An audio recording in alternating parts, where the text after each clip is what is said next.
All right. Alegres y contentos de continuar con esta clase. ¿Me dicen amén? Ok. Vamos a ir a Romanos 1:20, por favor. Si abren sus Biblias en Romanos 1:20 y vamos a arrancar por ahí. Romanos 1:20. Ok. Romanos 1:20. Vamos a ir un poquitito atrás en el estudio, en el libro digital, al capítulo 1 para cubrir lo que me faltó y luego regresamos al capítulo 3 y el 4, ¿ok? Pero Romanos 1, ¿qué les dije? 1:20 dice así: para honrar al Padre, al Hijo y al Espíritu Santo, ¿ok? Dice así: porque las cosas invisibles ¿de quién? De Él, su eterno poder y deidad se hacen claramente visibles desde la creación del mundo, siendo entendidas por medio de las cosas hechas, de modo que no tienen ¿qué? Excusa. Que el Señor añada bendición a su palabra. Pueden sentarse y si pueden darle una ofrenda de palmas a ese Rey de Gloria, sería fantástico. All right. Seguimos con el curso de evangelismo y hoy quiero hablarles acerca, hacer un pequeño repaso. Hablamos acerca de cómo opera y obra el Espíritu Santo en nuestras vidas. El Espíritu Santo lleva de la muerte, nos lleva a la vida, ¿verdad que sí? Aprendimos que sella al creyente, y ya vimos qué es ese sello, símbolo de propiedad. Hablamos acerca de que imparte dones a los creyentes y dijimos que Dios nos proporciona a los creyentes todo lo que necesitamos para poder en práctica o para poder practicar nuestra relación de fe con Él y con quienes nos rodean, y por eso nos envistió de dones espirituales. También hablábamos acerca de que confirma el Espíritu Santo de que somos hechos hijos ¿de quién? De Dios. El Espíritu mismo le asegura a nuestro espíritu de que somos hijos de Dios. Romanos 8:16. Vimos que vive en los hijos de Dios, ¿verdad? ¿Acaso no saben que vuestro cuerpo es templo y morada del Espíritu Santo? Primera de Corintios 6:19. Y nos quedamos en el capítulo 1 en la página, yo lo tengo aquí, la página 20, no sé si me van a ubicar o no. La herramienta de Dios, la naturaleza, las circunstancias y la gente, y el tiempo. Ahora, aquí entra, ya vamos arrancando de lleno con lo que es el evangelismo. Dios prepara a las personas. ¿Qué hace Dios? Prepara a las personas, y para preparar a las personas y preparar esa tierra que es su corazón, Él usa diferentes medios para preparar el corazón de las personas. ¿Cuántos se recuerdan de la parábola del sembrador? La parábola del sembrador nos dice que la semilla no deja de ser semilla, ¿verdad? Lo que cambia es que para el fruto, el terreno, la tierra donde se siembre. Y dice que hay diferentes terrenos, es decir, hay diferentes ¿qué? Corazones, en donde la semilla de la palabra queda sembrada. Pero ya no hay excusa con los medios que Dios usa para poder preparar a las personas. Y el primer medio es la naturaleza. Diga conmigo: la naturaleza.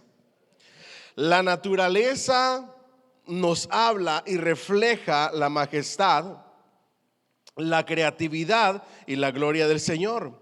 Los cielos lo cuentan la gloria de Dios, y el firmamento proclama la obra de sus manos. Salmo 19:1.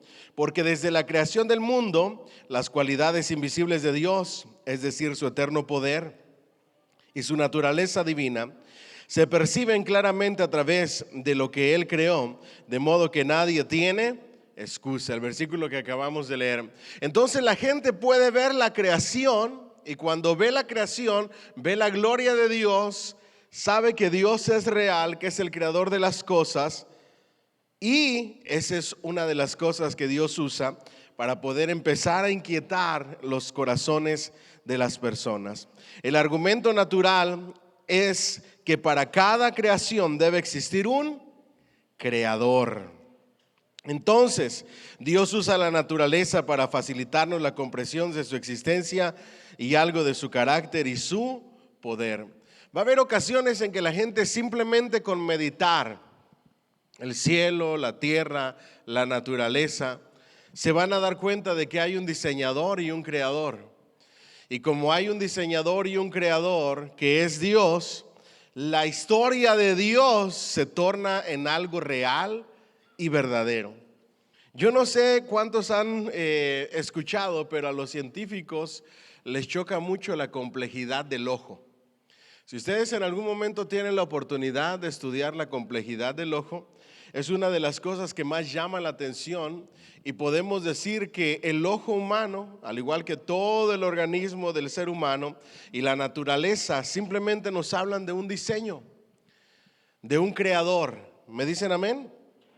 Después de eso, el Señor usa las circunstancias. Diga conmigo, las circunstancias.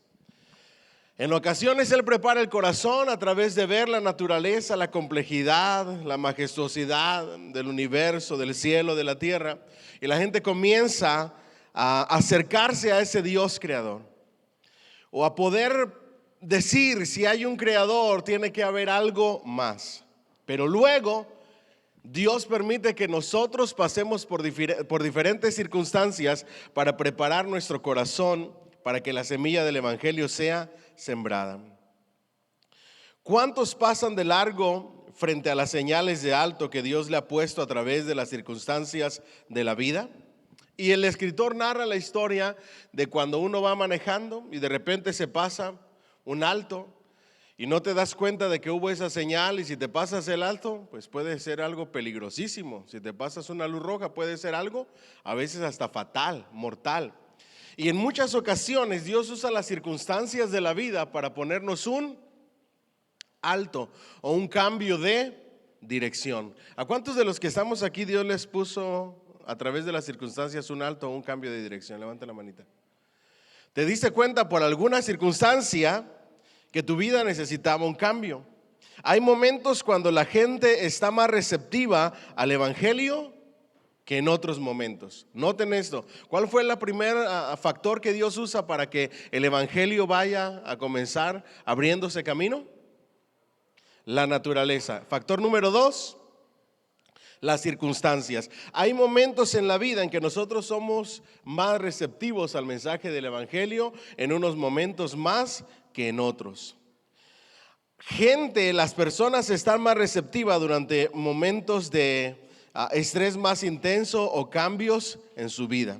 Por ejemplo, cuando están más receptivos para oír y responder al evangelio es en momento o cuando comienza un divorcio o en medio de un divorcio, ¿verdad? O cuando ya se ha dado carta de divorcio, las personas empiezan a ser más sensibles a la voz de Dios a través del evangelio. En algunas otras ocasiones la muerte de un ser querido. Por eso es que en los funerales, en muchas ocasiones, la gente viene a los pies ¿de quién?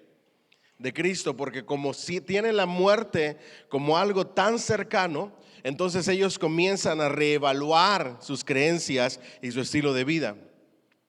Los encuentros divinos, la enfermedad, ¿okay? Esa es otra cosa que dentro de las circunstancias Dios usa. Cuando te diagnostican una enfermedad, y no se diga cuando es una enfermedad terminal, ¿qué hace la gente usualmente? ¿Volverse a quién? A Dios, encontrarle propósito y sentido a su vida, buscar vivir quizás sus últimos días o buscar un milagro refugiándose en Dios. O el cambio de estatus en su familia. Fíjense que según las estadísticas de nuestra asociación, se hizo un estudio con las personas, los jóvenes que al entrar a colegio dejaron la iglesia, ¿ok?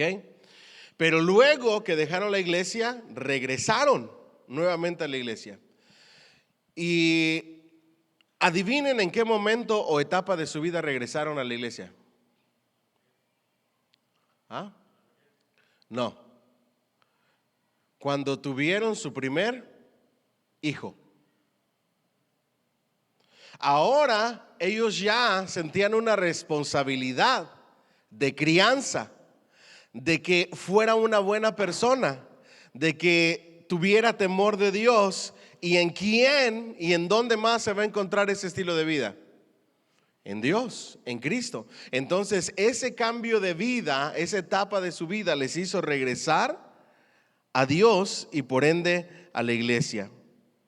Entonces estos son puntos críticos de inflexión en la travesía espiritual y en la receptividad de una persona.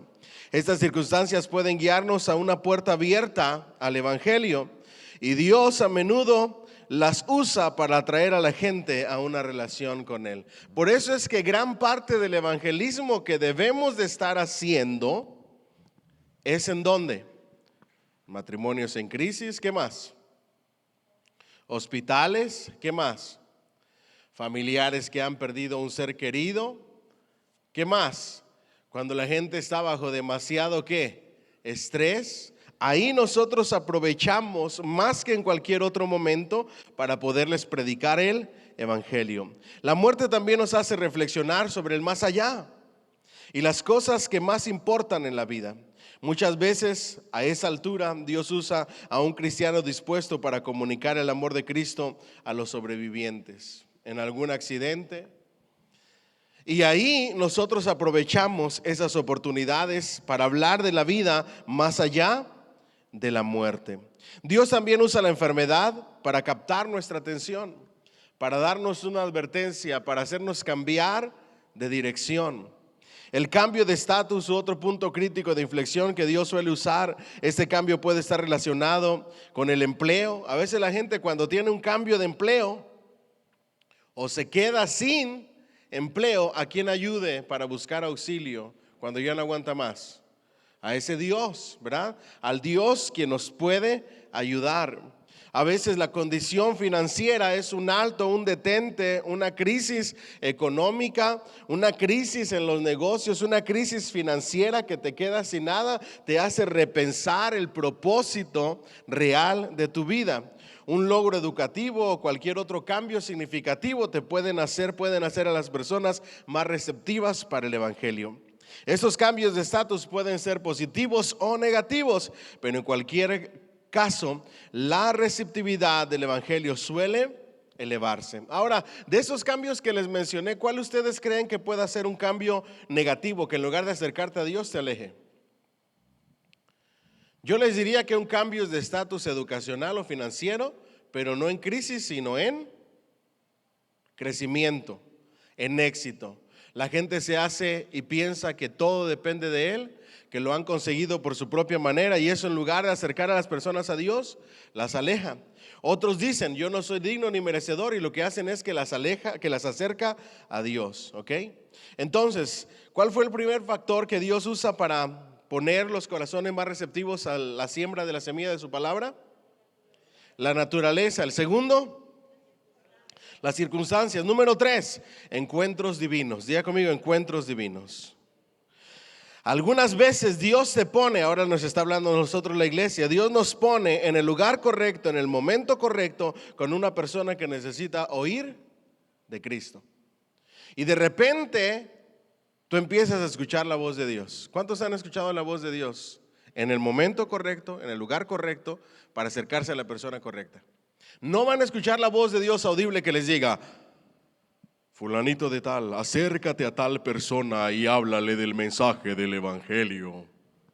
Porque a veces pensamos que eso es escuchar la voz de Dios. Nosotros va a ser muy difícil hoy en día que escuchemos la voz de Dios audible, como cuando Jesús estaba bautizando en el Jordán, o como cuando salía esa voz en el Antiguo Testamento. Lo que sí va a hacer Dios es traernos pensamientos. ¿Cómo escuchamos la voz de Dios?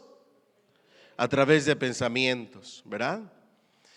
También vamos a escuchar la voz de Dios a través de un sentir, a través de una inquietud, a través de un pensamiento, como si nosotros nos estuviéramos hablando a nosotros, a nuestra misma mente, que dice y nos decimos, necesito acercarme a esa persona. O me hablo a mí mismo y me digo, acércate a esa persona y háblale de Cristo.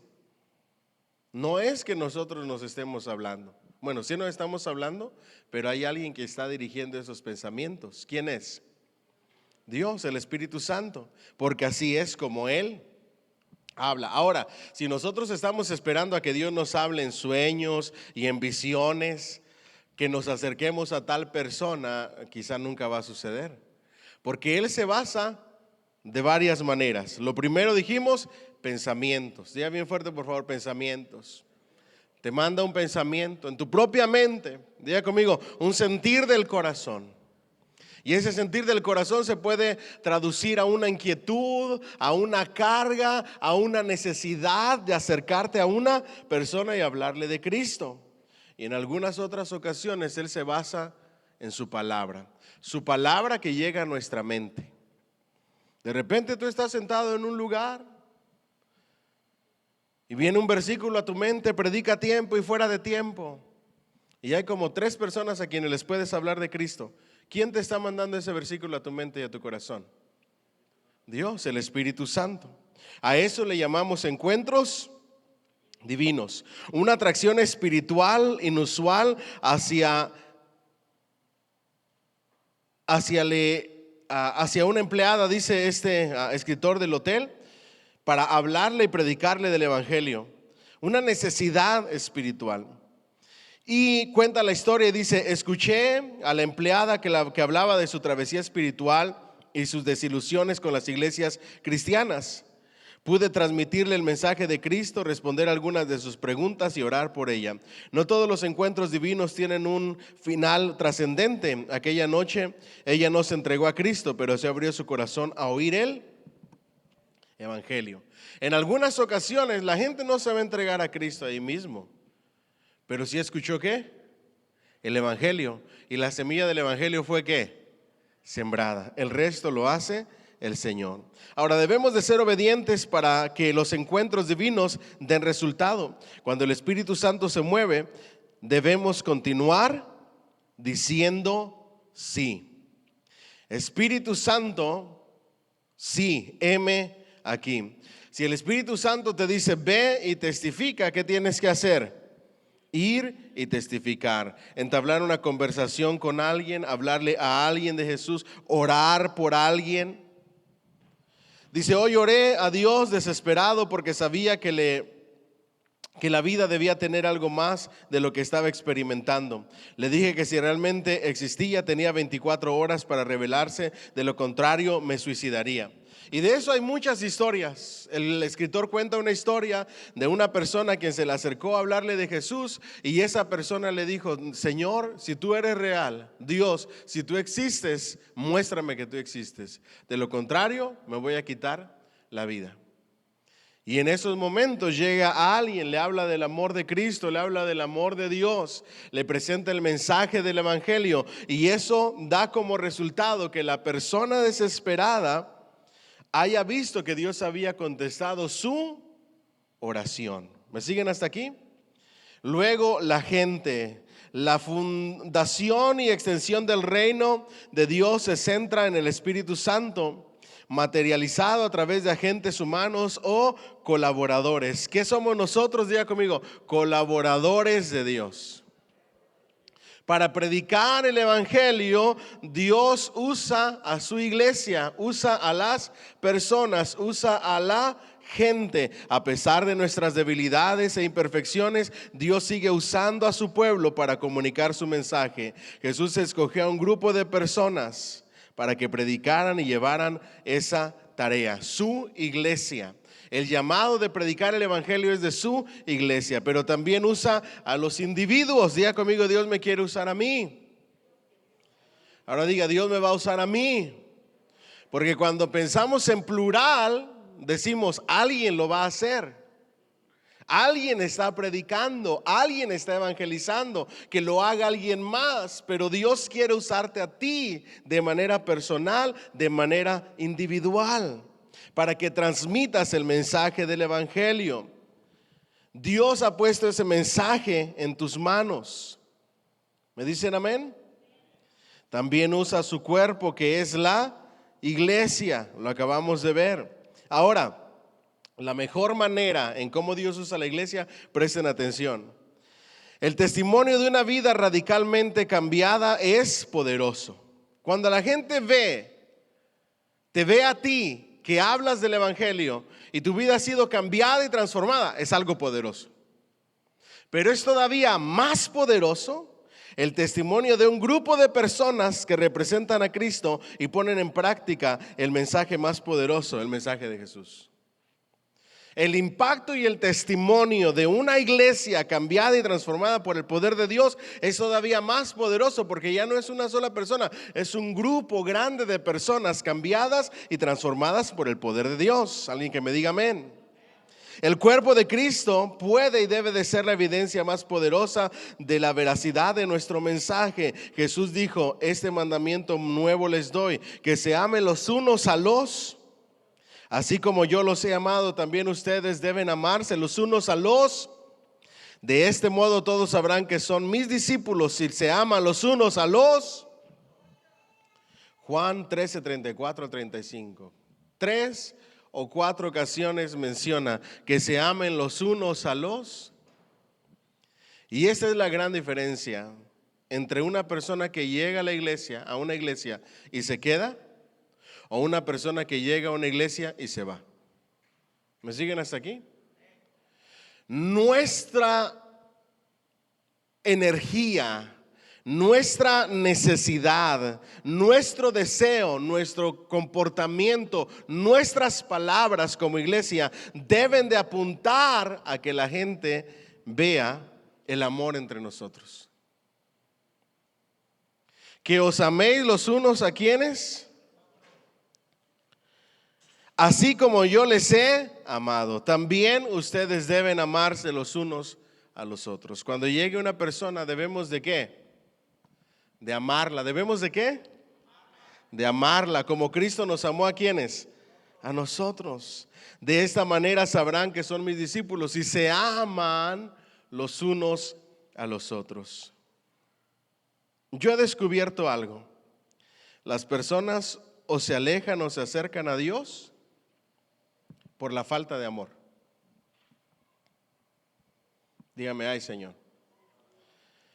Y he descubierto que la falta de amor en la iglesia o en las iglesias se expresa de dos maneras. Que a veces, aunque el pastor trate de animar a las personas, y estoy hablando de personas nuevas, ya cuando estas dos cosas impactan la vida de un creyente ya de tiempo, ya de años, eso ya es inmadurez. ¿Ok? Entonces yo necesito hacer esta aclaración. Cuando estas dos cosas afectan a un creyente de años y ese creyente abandona a Cristo, abandona la iglesia, eso se traduce como inmadurez.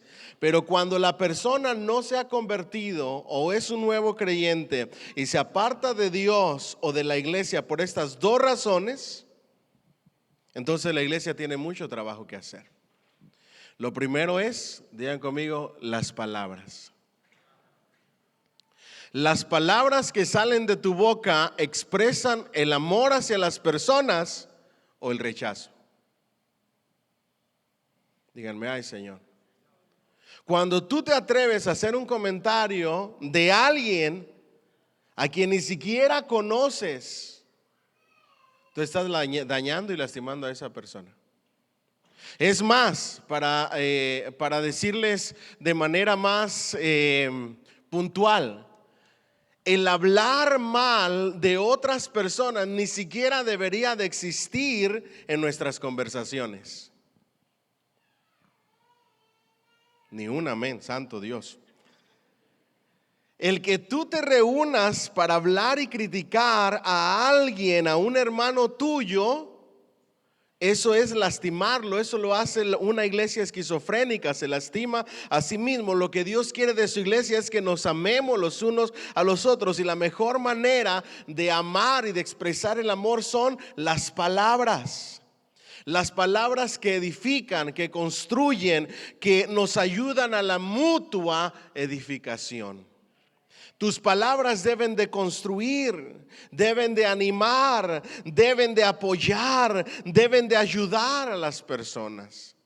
Escuché un dicho que me emocionó un montón y decía: el que puede, puede, y el que no, le ayudamos, lo entrenamos, le enseñamos, le cooperamos y hacemos lo que sea para que él también pueda. Eso es lo que la iglesia debería de hacer. Pero en el momento en que nosotros hablamos mal de alguien o le hablamos mal a alguien o maltratamos a alguien, estamos en problemas. Número 2, diga conmigo, el maltrato. Las acciones, las malas acciones con una persona. El negarle el saludo a alguien, el tratar de humillar a una persona, el maltratar a una persona, el querer hacer sentir menos a una persona. Eso es maltrato y eso no refleja el amor. ¿Me dicen amén? La iglesia va a tener un impacto si nos amamos de la misma manera que el Señor nos amó a nosotros. El problema con la iglesia es que necesitamos crucificar la lengua. Porque ese miembro tan pequeño, dice Santiago, incendia tremendos bosques. Una lengua de la que sale bendición y sale maldición. El cáncer de la iglesia primitiva, después de haber recibido el Espíritu Santo, los dones del Espíritu Santo, el poder del Espíritu Santo, ¿cuál fue? La lengua, la murmuración. ¿Cómo es posible que traten mejor a las viudas de los judíos que a las viudas griegas? ¿Por qué no reparten como deben de repartir? ¿Por qué esto? ¿Por qué no lo otro? Y empezó el problema por la lengua y el hacer acepción de personas. A eso se le llama maltrato.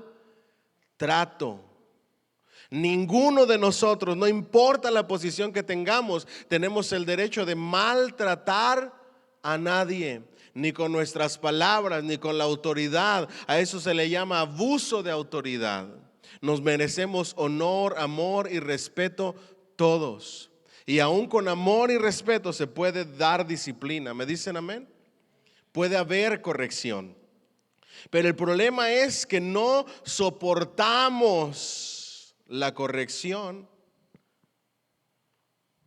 ni soportamos corregir de manera amable. Hay personas que cuando tratas de corregirlas se enojan, actúan de una manera inmadura, no aceptan la corrección, se enojan contigo, te odian, te aborrecen, te ven mal. Eso también es falta de amor, porque el amor trae unidad, el amor todo lo cree, todo lo puede, todo lo sufre, todo lo soporta. El amor es amable, es compasivo, el amor es comprensivo, el amor no humilla, el amor no guarda ¿qué? Rencor, no se alegra de las injusticias, sino que se alegra de la verdad.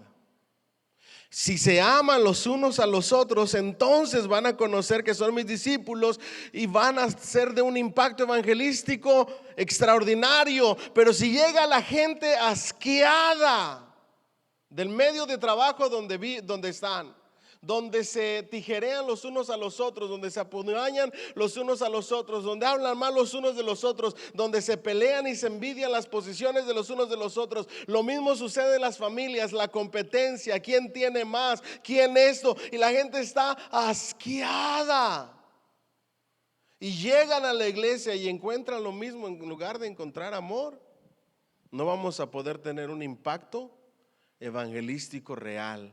El poder del impacto de la iglesia está en el amor. Se los vuelvo a repetir, Juan 13, 34 y 35. Este mandamiento nuevo les doy a la iglesia, que se amen los unos a los otros, así como yo les he amado, dice Jesús. De la misma manera que les he amado, les he cuidado y les he protegido, también ustedes deben de amarse los unos a los otros. De este modo todos en la sociedad sabrán que son mis discípulos, si se aman los unos a los otros. Un impacto poderoso.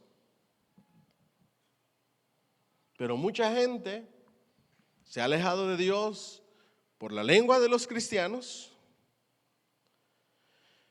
por el comportamiento y el trato de los cristianos hacia otras personas. Y entonces cerramos la puerta del evangelio por causa de.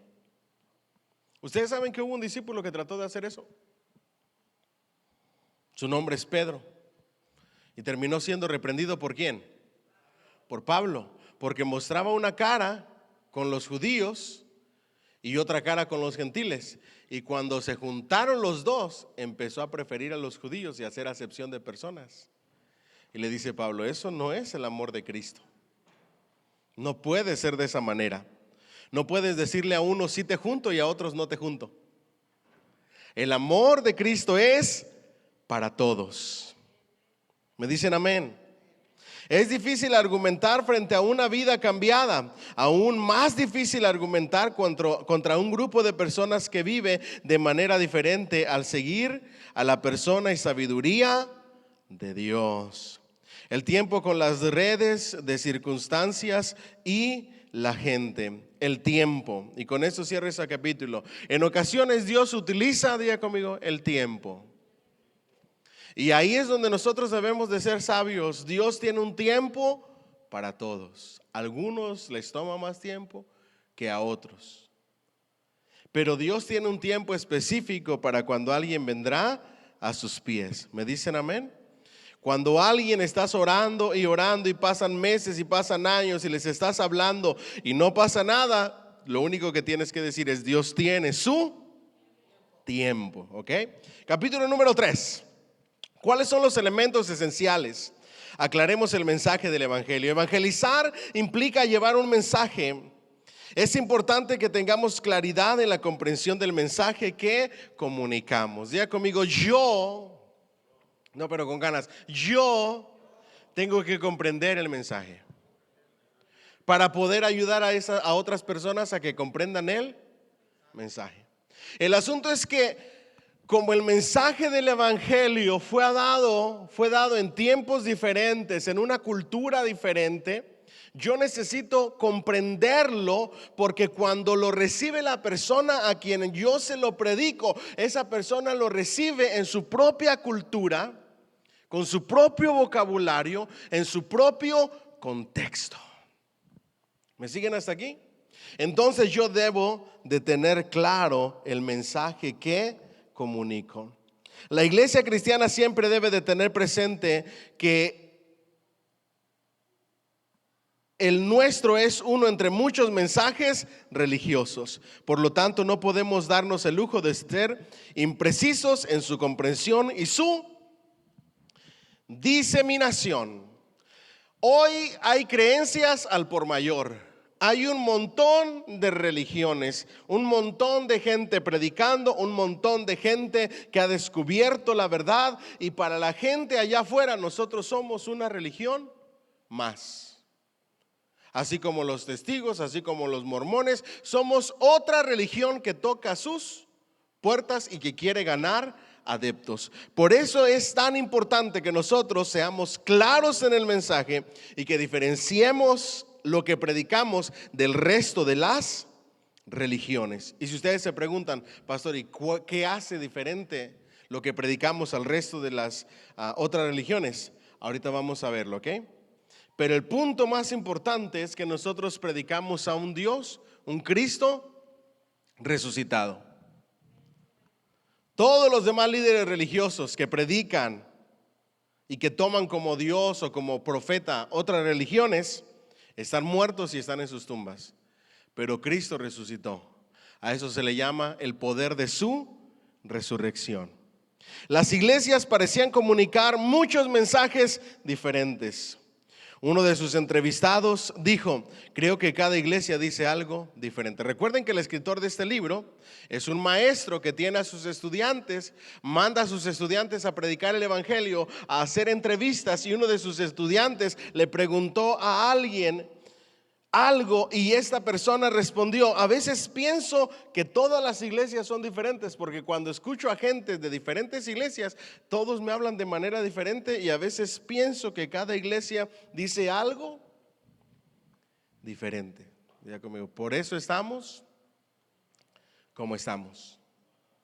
Miren, si nosotros damos una vuelta alrededor, iglesias hispanas vamos a ver mínimo 10, aquí nada más dando 5 o 10 minutos alrededor de nuestra iglesia. Mínimo 10 iglesias hispanas. Si nosotros nos ponemos de acuerdo y elegimos un hogar, y cada una de esas iglesias va y le predica a ese hogar, y luego entrevistamos a esa persona, yo creo que diría lo mismo. Creo que cada iglesia dice algo diferente. Cuando en realidad todas las iglesias cristianas evangélicas, sin importar la denominación, deberíamos de estar predicando el mismo evangelio. No debería de ser nada diferente. ¿Me siguen hasta aquí? La comunicación del evangelio pasa por filtros de las perspectivas y los valores de quienes transmiten y reciben el mensaje. Cuando nosotros transmitimos el mensaje, tenemos nuestras propias perspectivas, nuestros propios valores, y los que reciben el mensaje de la misma manera. Tienen su propia perspectiva. Por eso dice en el libro, no hay nada más difícil que plantar iglesias o predicar el evangelio. Porque todos deberíamos de decir y predicar un solo mensaje, pero al momento de comunicarlo, tenemos nuestras inclinaciones nada que ver con el mensaje. Les digo, por ejemplo, qué pasaba en mi país. Nosotros íbamos a tocar de puerta en puerta, nos íbamos de dos en dos, y de vez en cuando me tocaba una persona mayor que yo, una señora mayor que yo, y lo primero que hacía es hacer así para encontrar imágenes.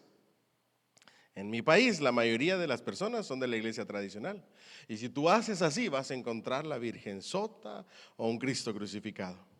Entonces ellos pensaban desde su perspectiva que la mejor manera del evangelio es ver si había alguna imagen y tirarle luego en contra de la idolatría y mandarlos al infierno. Luego llegaba alguien más y les hablaba del amor de Cristo y les decía, ese Cristo ya no está muerto, resucitó al tercer día y pagó el precio por tu salvación. Si ven cómo la predicación, el mensaje se torna distinto dependiendo la perspectiva de las personas.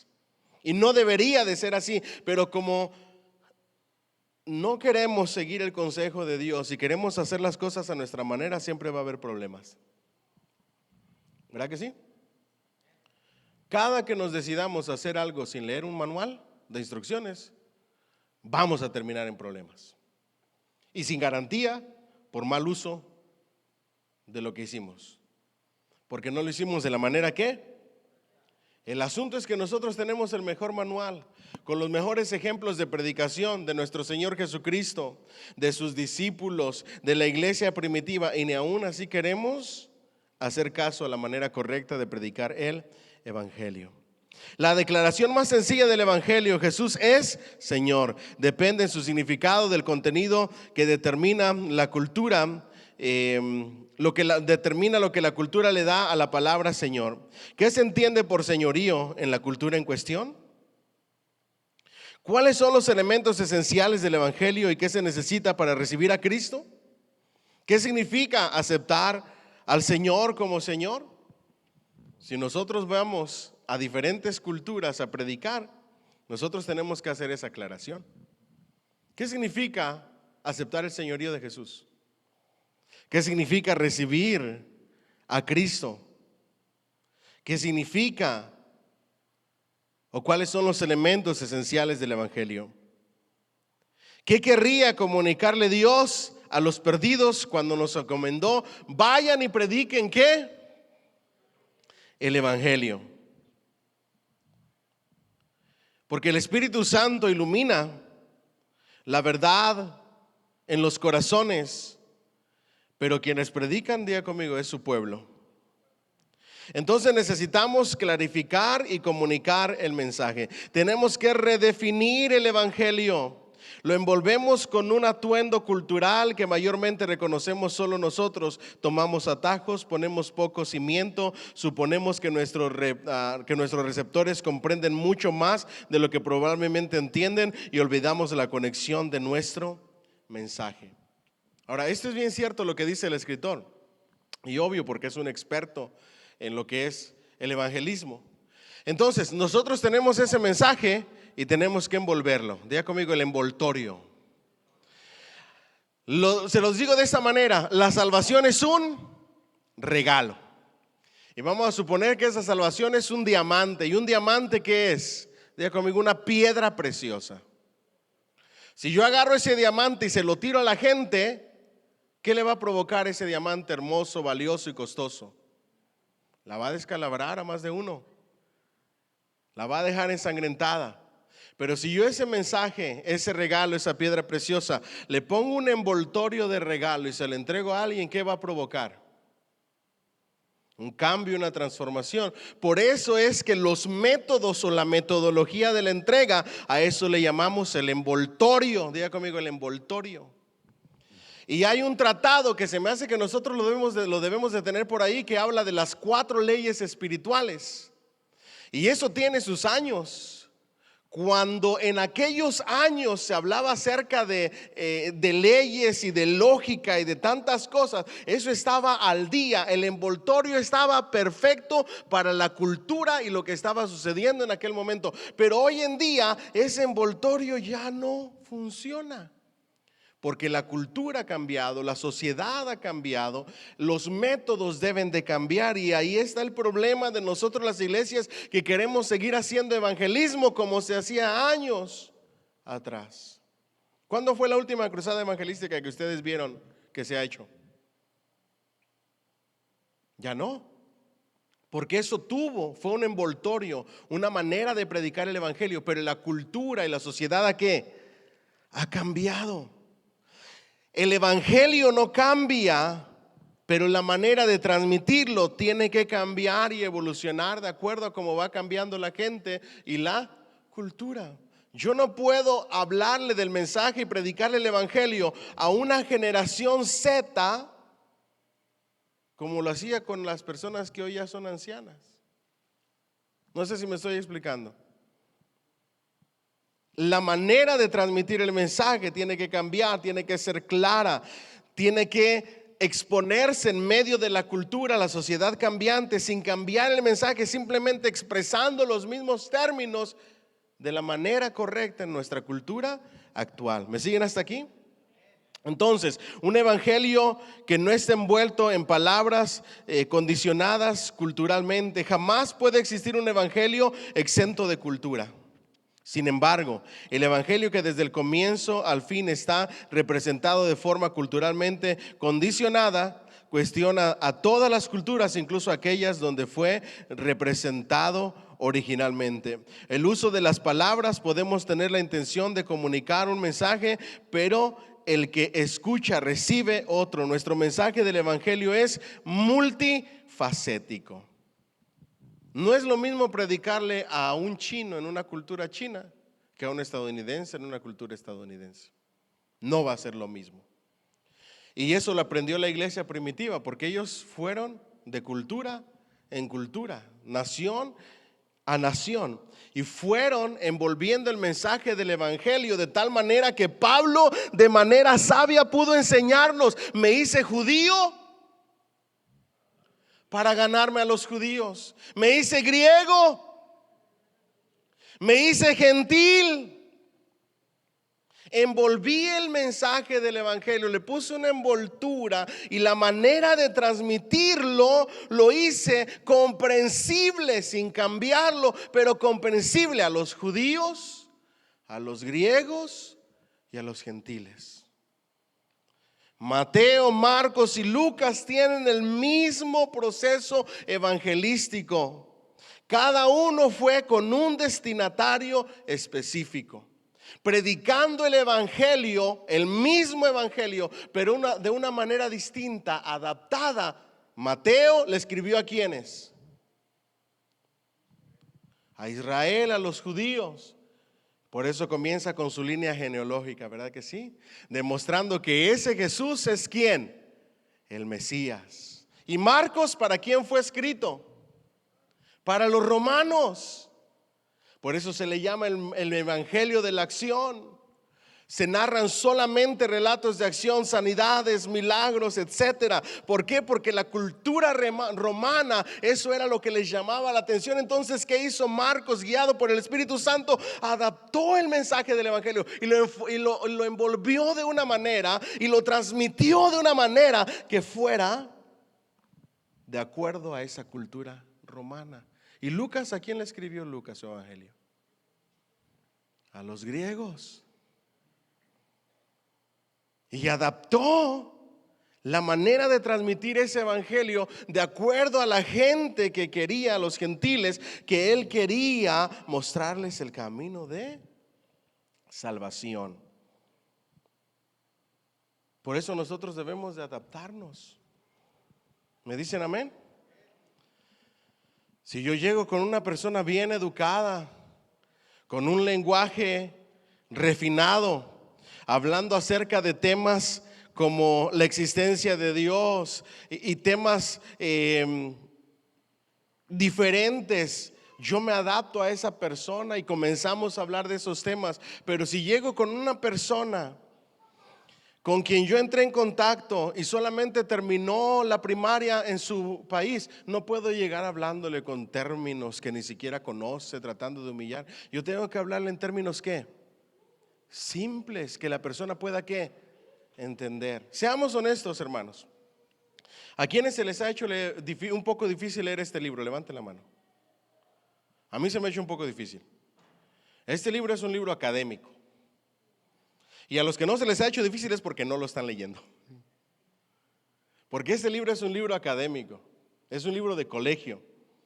La manera en que expresa todo lo que está enseñando la semana, yo no sé cómo le va a hacer la hermanita la próxima semana, porque vamos a hablar acerca del modernismo y el posmodernismo en la cultura actual y cuáles son los errores que debe de evitar la iglesia para no. Una cosa es predicar y adaptar el mensaje para que la cultura en la que predicamos reciba el mensaje, y otra que nosotros adaptemos la cultura y la traigamos a la iglesia. Muy diferentes. Pero la labor del maestro es hacer de este libro algo simple y entendible. Y el mensaje del evangelio lo debemos de transmitir de manera ¿qué? Simple y entendible. No vayan a llegar a predicarle a alguien con palabras griegas, por favor. Es que la palabra griega y la palabra hebrea, de acuerdo al diccionario y la enciclopedia, dejemos toda esa jerga a un lado y hablemos acerca del evangelio de manera simple, de manera entendible. ¿Me dicen amén? Ahora, nuestro mensaje del evangelio es multifacético. ¿Por qué? Aquí hay 6 fases del evangelio. El evangelio de la verdad. ¿El evangelio de qué? Colosenses 1:5. El evangelio de la esperanza. Colosenses 1:23. El evangelio de la paz. Efesios 6:15. El evangelio de la inmortalidad. Segunda de Timoteo 1:10. El evangelio del reino. Mateo 24:14. El evangelio de la salvación. Ahora, ojo aquí. No voy a decir nombres, pero acabo de escuchar a un predicador americano muy famoso que hasta me quedé sorprendido. Y no es que lo sepa todo, ¿ok? Yo no, pero yo aprendo de muchos predicadores. Y toda su vida él ha predicado acerca de que el cristiano debe de compartir su fe y que el evangelio es compartir la fe. Y hoy salió diciendo que eso no es verdad. El cristiano no debe de compartir su fe y el evangelio no es la fe, no es compartir la fe, sino que el evangelio es compartir la esperanza. ¿Ok? Entonces, hoy por querer cambiar y por querer ser innovador y por querer decir cosas nuevas, que ya nos estamos pasando de verdad. Les voy a dar un ejemplo. AI, inteligencia artificial, es buenísimo para estudiar la Biblia, para preparar clases, para preparar sermones. El problema es cuando damos todo AI y nos olvidamos de Biblia, de nosotros y de lo que debemos de hacer. Y yo que soy una persona que usa mucho AI para preparación de entrenamientos, estudios, etcétera, agregándolo, no suplementando mis comentarios bíblicos y mi lectura, sino simplemente agregándolo como algo extra dentro del menú. Me he dado cuenta que hoy la gente ya solamente está utilizando AI para todo, pero ya 100% AI. Ya no es AI agrega, ahora AI es todo. Y tú lo notas en el vocabulario. en cómo transmiten las ideas, en cómo dicen las cosas. Ahora, no está mal. El problema es que a veces queremos ser demasiado innovadores y por tratar de ser innovadores nos vamos alejando un poquitito de lo que es correcto. O nos quedamos a medias sin ahondar en la verdad de la palabra. ¿Me siguen hasta aquí? Entonces, los medios para comunicarlo pueden variar, pero el mensaje nunca debe de cambiar. El evangelio es multifacético. Predicamos y enseñamos la verdad, predicamos y enseñamos sobre nuestra esperanza, predicamos y enseñamos sobre la paz en Cristo Jesús y la paz entre Dios y los hombres por causa de Cristo. Predicamos y enseñamos sobre la inmortalidad, predicamos el evangelio del reino y el evangelio de la salvación. Lo que nuestro mensaje no es, nuestro mensaje no puede ser ven y siéntete bien respecto a Dios. El evangelio de la aspirina que pretende atender las necesidades que se sufren o la preocupación por una mejor vida. Eso no es el evangelio. Ven a Cristo y todos tus problemas van a ser solucionados. En Él está, en la aspirina, en la solución para todas las cosas. Eso no es el evangelio. Si no tenemos cuidado, nuestro mensaje dará la idea de que si necesitas un poco de estímulo en la vida, prueba a Jesús porque Él te hará sentir mejor. ¿Cristo Jesús vino a morir para hacer sentir mejor a las personas? ¿O para salvarlas? Porque si predicamos un evangelio barato, como el evangelio de la prosperidad, Cristo se convierte en el genio de la lámpara maravillosa que quiere hacer sentir ver a las personas y que quiere que sean felices. ¿Me siguen hasta aquí? Existen importantes beneficios terrenales y eternos que se derivan de seguir a Cristo, por supuesto que sí, pero esa no es la historia completa. Si no tenemos cuidado, crearemos una nueva versión de Dios a nuestra imagen, y eso ya está pasando. La iglesia ha creado una versión de Dios a mi imagen, no el Dios de la Biblia, una imagen creada a mi gusto, a mi manera, basada en nuestras necesidades, en lugar de reconocerlo en su totalidad como quien es en las Escrituras y en la revelación de Jesucristo. Nuestra meta en el evangelismo no es solo registrar las decisiones. El objetivo más completo es hacer discípulos. Ojo aquí, présteme atención aquí por favor. Registrar decisiones no lo es todo. Si las decisiones no se convierten en discípulos. Ustedes no saben la cantidad de personas que pueden levantar un domingo las manos. Y si aquí en esta iglesia 5 levantan las manos, quizá de esos 5 solamente 1 o 2 se conviertan en discípulos. Las otras 2 simplemente fue de labios, pero no hubo un cambio y una transformación de vida. No podemos contar decisiones solamente y decir que estamos siendo efectivos en el evangelismo. La manera de medir la efectividad en el evangelismo se llama hacer discípulos. La perseverancia de las personas que se entregan a Cristo. ¿Me siguen hasta aquí? Ahora yo les pregunto, ¿qué es hacer discípulos? Porque hoy en día hay mucha controversia sobre lo que es hacer discípulos. Y los que tenemos un sistema de discipulado nos tiran, pero si con todo, hacer discípulos no es pasa por tu clase 101, 201, 301 y 401. Hacer discípulos no es un sistema, el ser discípulos no es esto. Entonces, ¿qué es hacer discípulos? Hacer discípulos no es compartir información. Entonces, ¿qué es hacer discípulos? ¿Ah? ¿Qué es? La pregunta es, ¿qué es hacer discípulos? Porque cuando hablamos de hacer discípulos tiene que ver con enseñanza, está claro en Mateo 28 y 19. Por tanto, vayan y prediquen el evangelio, eso es evangelismo, ¿verdad? ¿Y hagan qué? Y los discípulos, hacer discípulos viene agarrado y tomado de la mano de qué? Enséñeles todas las cosas que les he mandado. Ojo aquí, ¿están listos? Préstenme mucha atención por favor, esto es clave. Hacer discípulos es enseñar esperando que esa enseñanza se ponga en práctica. Eso es hacer discípulos, enseñar y que esa enseñanza se ponga y se lleve a la práctica. Si esa enseñanza no se lleva a la práctica, no se está haciendo discípulos, es meramente conocimiento y formación educacional cristiana. Hacer discípulos es que la enseñanza de Dios la llevemos a la práctica. Se los pongo en este ejemplo que un pastor dio, un muy buen pastor.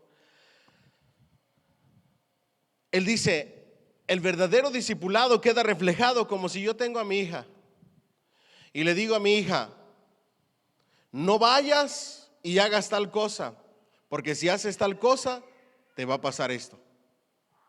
Pero mi hija tiene el conocimiento y aún con el conocimiento va y lo hace.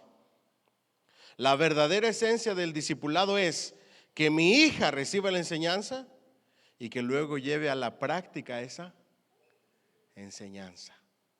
Santiago lo dijo de esta manera: mas ser hacedores de ¿qué? De la palabra y no solamente oidores. Por otro lado, también estamos equivocados y pensamos que hacer discípulos se hacen discípulos sin enseñanza, porque tampoco sucede. La palabra de Dios dice: enséñenles todas las cosas que les sé. ¿Qué hizo Jesús qué hizo nuestro Señor Jesús con sus discípulos durante su ministerio? ¿Les qué? Les enseñó, les instruyó, les explicaba parábolas a ellos de manera íntima, que a otros no les explicaba. La enseñanza va de la mano con poner en práctica, y eso es verdadero ¿qué? Discipulado. ¿Cuántos discípulos sabemos aquí? Nuestra meta es, no podemos tener discípulos sin decisiones, pero si nuestro enfoque solo pretende contar decisiones, podemos impedir la expansión de la gloria de Dios. En el Nuevo Testamento no encontramos una línea rígida que divida a Jesús como Salvador y a Jesús como Señor. Nuestro mensaje no invita a venir a Cristo solo como a Salvador. Nuestro mensaje no apunta a rendirse a Jesús para elevarse espiritualmente por medios propios. El cristianismo debe de vivirse en comunidad. Nuestro objetivo no es que la gente nazca a un reino sin familia espiritual que le apoye. Diga conmigo: nacer, ser discípulo y tener familia. Si nos hace falta una de estas tres cosas, no estamos haciendo la labor evangelística. Podemos tener una decisión, y esa decisión nunca pasó por su discipulado, no nos permitió enseñar el evangelio. No va a haber fruto, no se va a convertir en discípulo. Ahora podemos tener una decisión, esa decisión puede tomar su discipulado, pero después de tomar su discipulado, irse. Se quedó a medias también, porque cuando alguien nace debe de ser miembro de la familia ¿de quién? De Dios, y pertenecer a una iglesia. No podemos controlar todos los aspectos del seguimiento. Sin embargo, como regla, nuestro deseo es ver nacer niños espirituales en la familia, iglesia o comunidad de fe, no crear huérfanos. Una decisión sin seguimiento es un huérfano a la deriva. Es como que nazca un niño espiritual y luego abandonarlo en la calle. ¿O sea, es necesario nacer de qué? De nuevo. Y cuando alguien se entrega a Cristo, es un niño recién nacido que no puede quedarse huérfano espiritualmente. Necesita una familia de la fe. Parte de la invitación a convertirse en miembros de la familia de Dios es esa. Una persona, esos son los tres pasos bíblicos del seguimiento, de la conversión, de una verdadera conversión. Diga conmigo: nacer de nuevo, ser discípulo y ser miembro de una iglesia. Congregarse. Cuando alguien no quiere congregarse, no ha sido un verdadero discípulo. No está siendo un verdadero discípulo. Nuestro mensaje no está limitado a una vida cristiana privada, se extiende a cada área de la vida. Nuestro mensaje es que Jesús impactará cada área de nuestras vidas, todas.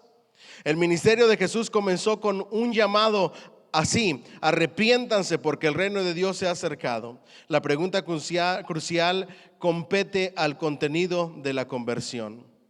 Conceptos de Dios en un contexto pluralista. ¿Cuál Dios? Vivimos en un mundo donde la gente tiene ideas radicalmente diferentes de quién es Dios. Cuando nosotros predicamos el evangelio, debemos de predicar, enseñar y mostrar al Dios de la Biblia. Porque la gente tiene su propia perspectiva de Dios, tiene su propio Dios. Dios me ama tal y como soy. Dios es amor. Todos los caminos me llevan a Dios. Mientras se hable de Dios, no importa la religión que sea. Pero ¿cuál Dios? Predicamos el Dios de la Biblia. ¿Me dicen amén? La gente cree lo que quiere creer, la gente quiere sentirse bien consigo misma y creerá lo que sea con tal de lograrlo, con tal de sentirse bien a ellos mismos, van a creer lo que sea. Muchos creen que en tanto crean algo o tengan buenas intenciones, está bien. Oír que la gente diga que cree en Dios no significa gran cosa. Mientras dialogamos con las personas, debemos constatar si entienden bien de qué Dios les estamos hablando. Es esencial que los estudiantes se vuelvan expertos en su mensaje y en su objetivo. Debemos tener claridad respecto a quién es Dios y revisar si existe una comprensión bíblica de Él cuando oímos que alguien nombre a Dios. La pregunta es: ¿quién es Dios? El Dios de la Biblia. Por ahí deberíamos de empezar. Nosotros deberíamos de conocer ¿a quién? A Dios. ¿Me dicen amén? ¿Cuántos conocen a Dios? Al Dios de la Biblia. Y si no, ustedes tienen que regresarse a teología bíblica y sistemática y estudiar la doctrina de Dios. Sí o sí. Porque solo a partir de ahí nosotros vamos a poder distinguir qué es lo que las personas creen acerca de Dios. Número 2, la salvación. La gente está entendiendo de qué salvación les estamos hablando. 7 figuras de la salvación encontradas en la Biblia. Número 1, regeneración. De muerte a vida. Les tenemos que explicar a la gente qué significa pasar de muerte espiritual a qué? A vida. Reconciliación. De enemigo a amigo. Propiciación. De la ira a la misericordia. Santificación. Cambio de dueño. Redención, de la esclavitud a la libertad. Justificación, de la culpa a la absolución. Y la adopción, un cambio de familia. Estos 7 aspectos de la salvación yo les voy a aconsejar que los anoten en su teléfono. Y cuando le hablen a alguien acerca de Cristo, este pudiera ser un buen método evangelístico para tener una conversación. Empezando con de muerte a vida, la reconciliación. De enemigo a amigo de Dios, de la ira de Dios por causa del pecado a la misericordia, un cambio de dueño cuando aceptamos el señorío de Cristo, de la esclavitud del pecado a la libertad, de la culpa a la absolución por la sangre de Cristo y un cambio de familia, la familia de Dios y la vida eterna. Buenísimo. La Biblia revela 5 descripciones de la salvación, una gran salvación. ¿Cómo escaparemos nosotros si descuidamos una salvación tan grande? Esta salvación fue anunciada primeramente por el Señor y los que lo oyeron nos lo confirmaron. Diga conmigo, una gran salvación. Número 2, una salvación presente. Porque Él dice: en el momento propicio te escuché y en el día de salvación te ayudé. Les digo que este es el momento propicio de Dios. Hoy es el día de salvación. Segunda de Corintios 6, 2. Diga conmigo, hoy es el día. Imagínate que empieces una conversación evangelística con esa frase de Pablo. Hoy es el día de salvación. Una salvación presente, no una vida eterna ya en el futuro. Hoy es el día. Luego, número 3, una salvación comunal. Queridos hermanos, he deseado intensamente escribirles acerca de la salvación que tenemos en común y ahora siento la necesidad de hacerlo para rogarles que sigan luchando vigorosamente por la fe encomendada una vez a todos los santos. Judas 3. una salvación conocida. Darás a conocer a su pueblo la salvación mediante el perdón de sus pecados. Lucas 1:77. Y por último, una salvación eterna. Y consumada su perfección, llegó a ser autor de la salvación eterna para todos los que le obedecen. Hebreos 5:9. Imagínate una salvación presente y luego una salvación eterna. Con esos dos puntos principales, tú puedes tener una conversación evangelística. Ahora, ¿cuáles son los aspectos esenciales de la salvación? La salvación lleva a la persona de la muerte a vida mediante una acción del Espíritu Santo basada en la obra de Cristo en la cruz. Salvación como el acto divino mediante el cual una persona recibe un cambio de estatus espiritual al ser librado del reino de las tinieblas y transferido a la seguridad y la bendición del reino de Jesucristo. Pues han sido trasladados ¿de qué? De muerte a vida. Ahora, Dios, la convicción de que existe solo un Dios eterno, santo, justo y personal que desea tener una relación con el ser humano. Y ustedes ya esto es un repaso de lo que es evangelismo. Le hablas acerca de Dios. ¿Quién es Dios? Les habla acerca de Dios. Te ama. Nos ama tanto que siempre ha querido tener una relación personal con el ser humano. Pero ese Dios es santo y es justo. Y para poder tener esa relación personal con ese Dios santo y justo, ¿a quién necesitamos? No, pero con ganas, primero a Jesucristo, ¿verdad? ¿A quién necesitamos? A Jesucristo, ¿verdad? Jesucristo, Jesús es Dios. Jesucristo vivió, murió en la cruz por nuestros pecados, resucitó de los muertos y ascendió al cielo. La muerte de Jesús en la cruz pagó la pena por nuestros pecados contra Dios. Jesús es el único camino para relacionarse con Dios. Jesús regresará en gloria para juzgar a los vivos y a los muertos. Anótenlo ahí, página 39, y escríbanlo en su teléfono. Es la guía de evangelismo. No importa qué parte o de qué manera empieces la conversación, ahí está Dios, Jesucristo, luego la persona. Las personas no pueden saldar la deuda eterna de sus pecados mediante actos de justicia, ni por buenas obras, ni porque me porto bien, ni porque no le hago mal a nadie. Deben confiar solo en Jesús como Salvador, quien perdona los pecados, el único y supremo líder de su vida, ya que abandonan el autoliderazgo para rendirse a su dirección como Señor. Son los mismos factores de la conversión de Pedro. Dios tocó su conciencia. Él reconoció quién era Dios y quién era Cristo. Dios le iluminó su mente y Dios tocó su voluntad para transformar su vida. ¿Me siguen hasta aquí? All right. ¿Seguimos? ¿O ya se cansaron? ¿Vamos bien? All right. El problema es la necesidad del ser humano, la mirada al pecado. El ser humano es capaz de ser noble, pero también es capaz de ser demasiado cruel. Ustedes saben que acaba de salir en las noticias, creo que fue en Florida, si no me equivoco, donde dos jovencitas estaban planeando el asesinato de alguien para imitar el asesinato de alguien en la historia. Las llevaban en la patrulla y se iban riendo de lo que habían hecho.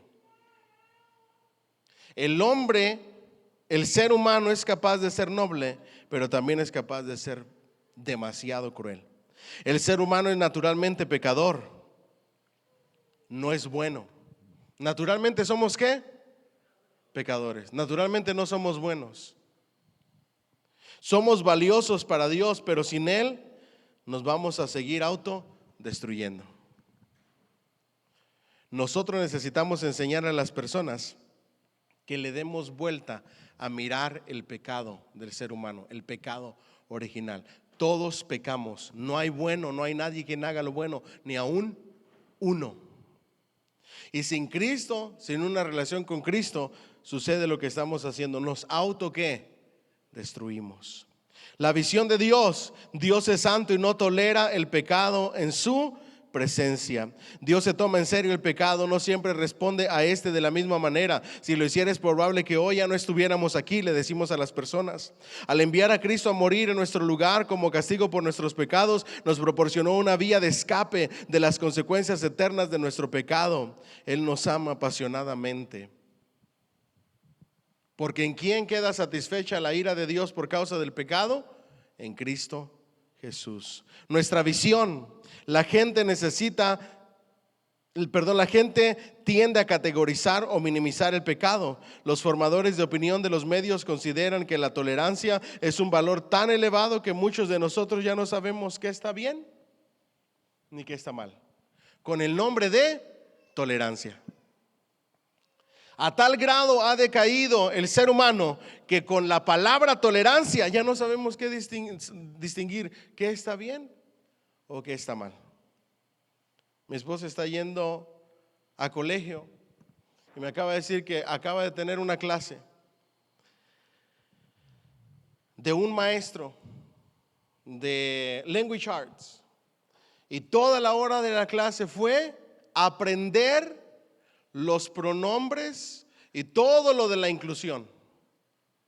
Cómo se les debe de decir a ellos, cómo se les debe. Es como volver a aprender todo lo de gramática prácticamente. ¿Para qué? Para hablarles a ellos. Imagínense. Y ustedes saben de qué comunidad estoy hablándoles, ¿verdad? Comunidad LGBTQ+, no sé qué tanto, ¿verdad?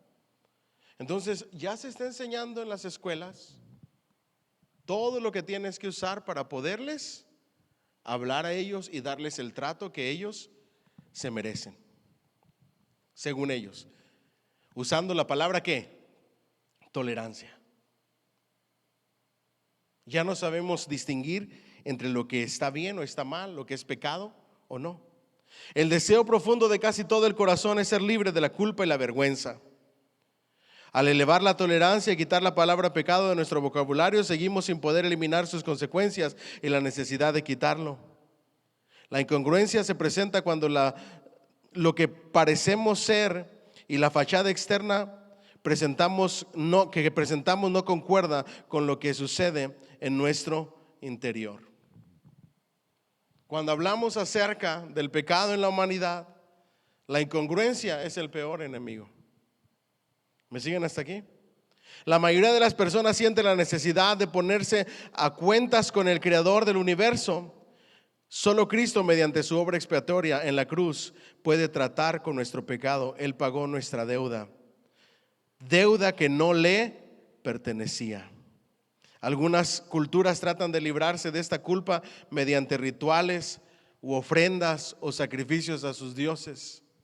Pero tenemos que enseñarle a las personas que sin importar la manera en que quieran quitar su vergüenza, su pecado, aquello por lo cual se sienten mal, por lo cual sienten que su vida no tiene sentido, el único quien lo puede hacer se llama Cristo Jesús.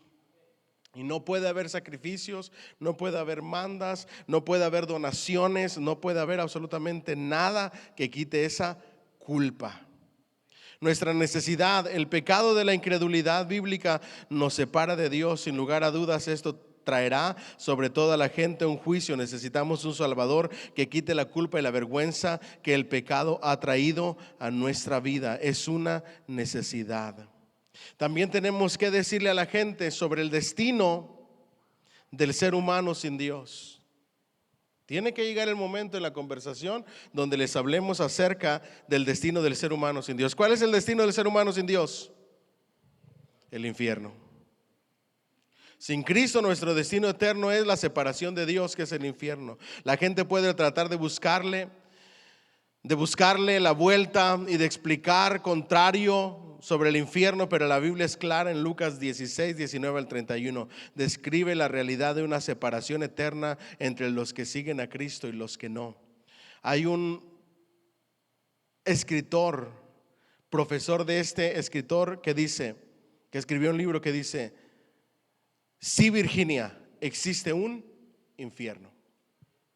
Y hoy nosotros nada más cambiémosle el nombre de Virginia y pongámoselo a nuestro familiar, amigo. Sí, fulanito de tal, existe un infierno. ¿Y qué pasaría si yo les digo que el infierno no existe? Porque soy testigo. Y les digo que el Gehenna es el infierno del que hablaba Jesús. Es más, la palabra que utilizó Jesús para referirse al infierno fue Gehenna. Y el Gehenna era el basurero a unos kilómetros de Jerusalén, donde se quemaban todos los desperdicios e incluso los cadáveres. Y ahí el fuego no cesaba, el olor a azufre ahí permanecía y el gusano no moría. Jesús no se estaba refiriendo al infierno, se estaba refiriendo a ese basurero. Por eso el infierno no existe.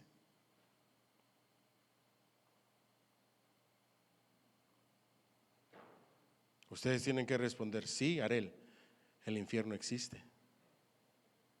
Y ustedes tienen que argumentar en contra de lo que yo les estoy diciendo. Porque el Señor Jesús dijo en Lucas 16, 19 al 31 que había una separación eterna.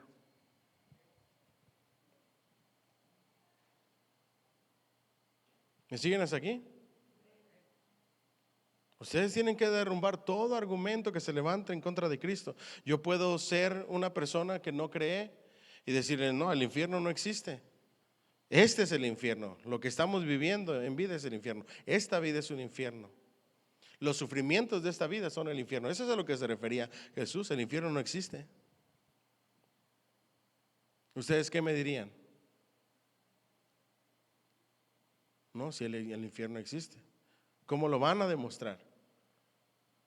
En la conversación ustedes tienen que explicar y hablar y enseñar y decir: mira, partamos por esto. El infierno es un castigo y es una separación eterna de la cual el Señor Jesús nos vino a librar. Porque la paga del pecado es ¿qué? ¿Cuál muerte? El castigo eterno, que es el infierno. Pero la dádiva de Dios es vida ¿qué? Entonces, si hay una vida eterna, quiere decir que hay un castigo eterno. Empecemos por ahí. Aparte de todo, si no hubiera un infierno del cual nosotros debiéramos ser librados y un castigo eterno de donde rescatarnos, Jesucristo no hubiera muerto. Porque una persona tan sabia, tan inteligente, un maestro, Dios encarnado, se expondría a terrible burla, sacrificio, maltrato para salvarlos de nada de castigo? No haría sentido. Una persona cuerda no haría eso. Mas sin embargo se ofreció como sacrificio, aún sudando gotas de sangre por la atención, diciendo: Señor, si es posible, pasa de mí esta copa, pero no se haga como yo quiero, sino que se haga tu voluntad, porque sabía lo que le esperaba. Si no hubiera habido un infierno, él a los primeros latigazos, a la primera caída con ese madero, él se hubiera retirado y hubiera dicho: ¿sabes qué? Ya no, la verdad es que no hay de qué librarnos, no hay un precio que pagar, cada quien para su casa. Mas sin embargo lo soportó todo. Si no hubiera habido un infierno y un castigo eterno de dónde librarnos, no se hubiera entregado. Y esas manifestaciones sobrenaturales en la cruz no hubieran sido real. Es más, si no se nos tenía que pagar el precio de nada, ¿para qué resucitaría Jesús? Porque la esencia de nuestra predicación era la resurrección. Sin enojarse, sin decir: ay, pues quién sabe, pregúntale al pastor. Ustedes tienen que tener sus anotaciones sencillas, claras. Es más, ustedes deberían de tener un cuadernillo. Yo creo que vamos a tener que hacer ese cuadernillo para nuestra iglesia, con las preguntas más frecuentes que hace una persona y cuál es la respuesta que nosotros podemos darle bíblicamente sobre los que demandan cuestiones acerca de nuestra fe. Lo que comenzó como un viernes negro con la muerte de Cristo en la cruz, terminó en una victoria, un domingo de resurrección. ¿Cómo ha cambiado aquel día las vidas de muchos desde el siglo I hasta el siglo XXI? La evidencia de la resurrección se ve en las vidas de aquellos que experimentaron a Jesús luego de su resurrección. El poder de la predicación del evangelio está en la resurrección ¿de quién? Y las vidas transformadas por esta resurrección. Y ahí está Tomás, un escéptico que se convirtió en creyente después de la resurrección. María Magdalena y María del llanto pasaron a la felicidad y a la celebración por la resurrección. Un criminal recibió el perdón. Hombres tímidos, asustados y derrotados se convirtieron en valientes y poderosos. Pedro predicó en Pentecostés y se dice que posteriormente lo crucificaron de cabeza. La mayoría de los discípulos murieron como mártires por su fe. Luego de la resurrección de Cristo, todos entregaron sus vidas. Y ahí les vuelvo a recomendar, yo no sé cuántas veces voy a recomendar este libro, pero no me voy a cansar de recomendarlo hasta que lo lean. Se llama Más que un carpintero. El mejor libro sobre las evidencias de la resurrección y del sacrificio de Cristo que he leído. Más que un carpintero. ¿Okay? La resurrección es el suceso físico y la realidad espiritual más importante que jamás haya ocurrido. Es la resurrección que nos dejó, que no dejó ningún cuerpo físico, contrario a otras religiones. ¿Me siguen hasta aquí? All right. Entonces, un modo exclusivo, un llamado inclusivo. El evangelio es para todos, es un llamado completamente inclusivo. La invitación es para todos los varones, las mujeres y todos los niños. Jesús no manifestó que hubiera favoritos por quienes moría. El Señor Jesús murió por todos. Él dijo: yo soy el camino, la verdad y la vida. Nadie viene al Padre sino por mí. ¿Okay? Entonces, ¿qué es recibir a Cristo? Creer es más que un consentimiento intelectual respecto a determinado número de hechos. Satanás y los demonios creen y tiemblan. Creer, según la Biblia, no tiene nada que ver con rituales religiosos. En el pasaje de Santiago llegamos a comprender que la fe salvadora que restaura la relación rota con Dios implica un compromiso para actuar según la fe de manera positiva hacia Cristo. ¿Okay? Ahora, ¿qué es recibir a Cristo? Y con esto vamos a cerrar, ¿ok? ¿Qué es recibir a Cristo? Número 1, rendición total. ¿Qué significa recibir a Cristo? Dejarlo que sea nuestro Señor, que dirija nuestra vida, que gobierne nuestra vida, que sea el director de nuestra vida, que tome el control de nuestra vida, que su voluntad sea mi voluntad, que nos rindamos completamente a Él, en obediencia, en señorío, que ya no viva para mí, sino que viva para Él. Seguir a Jesús implica rendir nuestra voluntad para honrarlo a Él. Como ejemplo, Jesús llamó al joven rico a cambiar de lealtad de sí mismo y sus posesiones por su lealtad a Cristo. ¿Qué significa aceptar a Cristo? Diga conmigo: rendirme a Él. Aceptar su señorío, su gobierno en mi vida, que dirija mi vida. Número 2, arrepentimiento.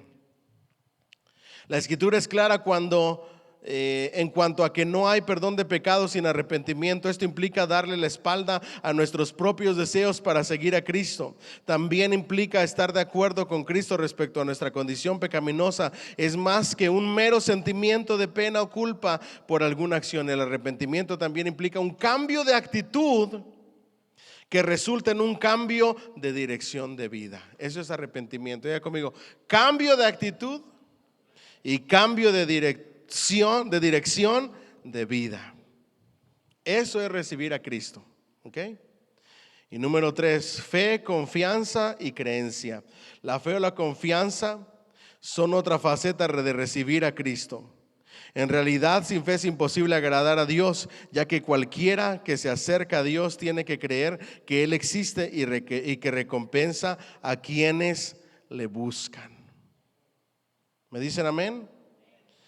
Creer, tener fe en Él, rendición, arrepentimiento y fe. En parte, la entrada a una relación salvadora con Cristo implica confesarlo como perdonador y líder de nuestra vida. A veces la gente debate si el evangelismo es un proceso o un suceso.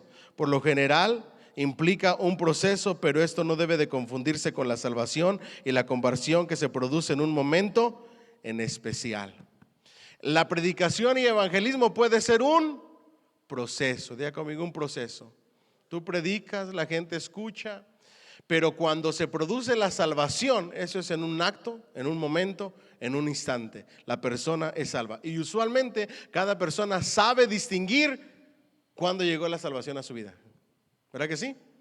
Ustedes no van a decir, no, a mí me predicaron y después de ahí ni cuenta me di cuándo el Señor me salvó. No. Ustedes lo más probable es que digan, a mí me predicaron un mes, me predicaron 10 años, me predicaron 3 años, pero llegó un momento en este momento de mi vida en que yo entregué mi vida a Cristo y Cristo me salvó. La salvación ocurre en un instante, ¿ok? ¿Vamos ahí? ¿Bien hasta ahí?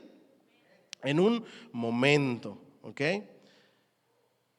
Entonces, el objetivo del evangelismo es honrar a Dios al expandir su gloria a través de las vidas de sus seguidores a toda nación, tribu y mundo. Por último, la comunicación debe, y este capítulo está demasiado, se puede resumir muy fácil, ¿ok? La comunicación al predicar el evangelio debe de ser verbal y no verbal. Es decir, nuestras acciones no verbales deben de proclamar la salvación que predicamos.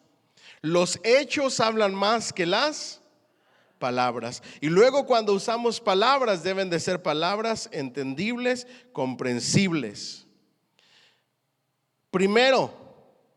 Lo primero que aprendemos respecto a la estrategia de Dios es que está orientada al receptor. Procura alcanzarlo o entrar en su marco de referencia y participar en su vida como para hacer lo más inteligible posible. Yo me tengo que poner en los zapatos de la persona a quien le predico. Lo mismo que hizo Dios. Eso hace que comuniquemos el evangelio bien, de manera clara. Primero, lo que yo hablo lo demuestro con mis hechos. Yo no puedo hablar algo que no vivo, porque nadie me la va a creer, ¿verdad? Luego, al momento de comunicarlo y hablarlo, debo de ser claro, debo de ser simple. ¿Me siguen hasta aquí? Debo de meterme en los zapatos de las personas y luego comprender y de esa manera presentarles el mensaje del evangelio.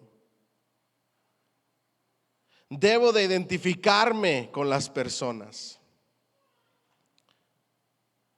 Desarrolla un alto grado de credibilidad en sus receptores, demuestra sus mensajes, no solo los dice, se ocupa de la gente.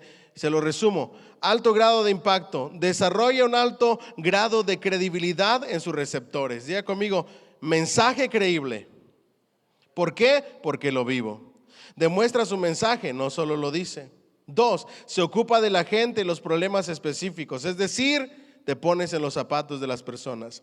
Lleva a los receptores a descubrir algo y a quienes responden les confía la tarea de hacer lo correcto con su mensaje. El evangelismo personal es mucho más que el mero decir. Debemos luchar por comunicar el mensaje de manera efectiva.